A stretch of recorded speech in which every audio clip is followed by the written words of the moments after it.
Welcome back to part 2 of the fish finder setup. Here I've got the transducer clip, the railblaza one. Just pretty much put it where I want it, and I'm just marking the holes.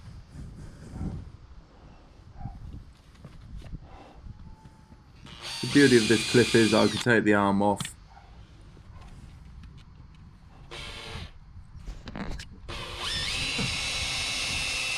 Now you've marked all the holes, just drill all the way through.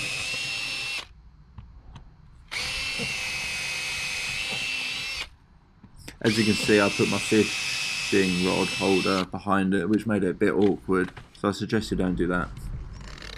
Once you've drilled your holes, I always put a blob of silicone in, just to help keep the water out.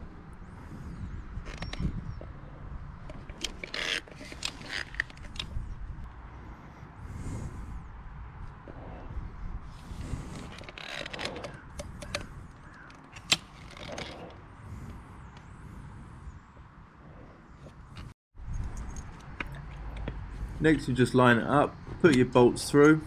I always put the nuts on the inside.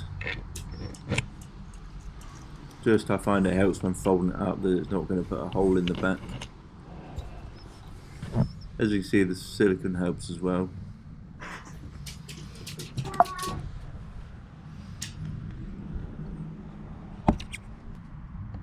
Now it's just a case of tightening them up, putting the bolts on the inside. Fairly easy, fairly simple little job, but try and get it in the right place the first time, otherwise you have these little holes everywhere.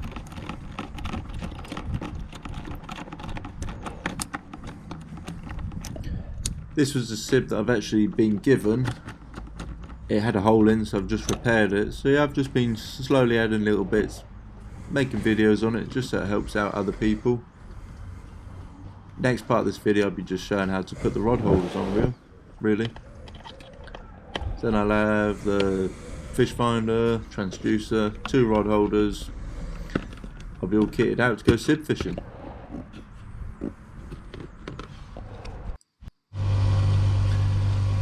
So with the railblaza, it doesn't actually fit the Garmin transducer for some reason. As you can see, the bolt won't go through. I don't know why. I think it was pretty shit design, to be honest.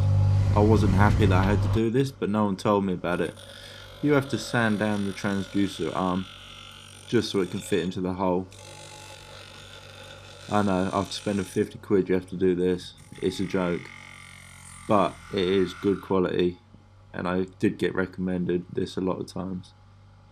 Fairly simple, you see it all lines up now, just clean it up a little. There's also another washer that we have to do, you'll see in a minute.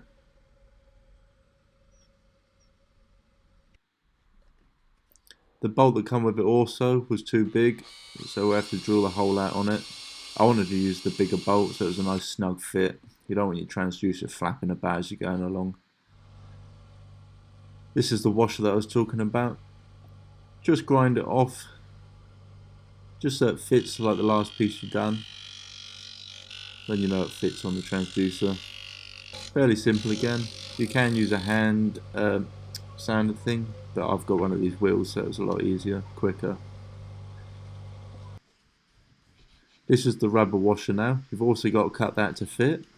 I just used a steak knife.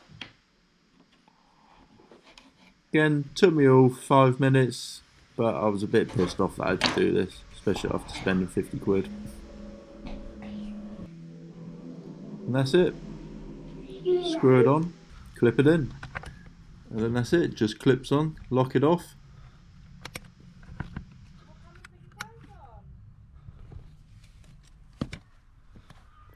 And that's it. Got yourself a fish finder with a transducer that you can take off. Connect that in. Lovely. So this next part of the video I'm just going to show you how to put that on really. Nice little rod holder that stays on and can be rolled up with the sib. Costs £11 for 2 off eBay they were. They're not the most expensive, but they do the job. So again, line it up where you want to go. I'm making the top of the rod holder flush with the top of the transom, just so when I fold it up it's nice and neat and easy. Again, score it, mark your holes, drill all the way through.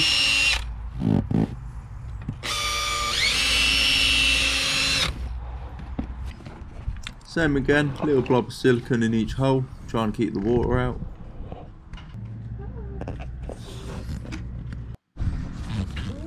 I push the bolts through again, keeping the nuts on the inside because they'll actually be sat inside the rod holder.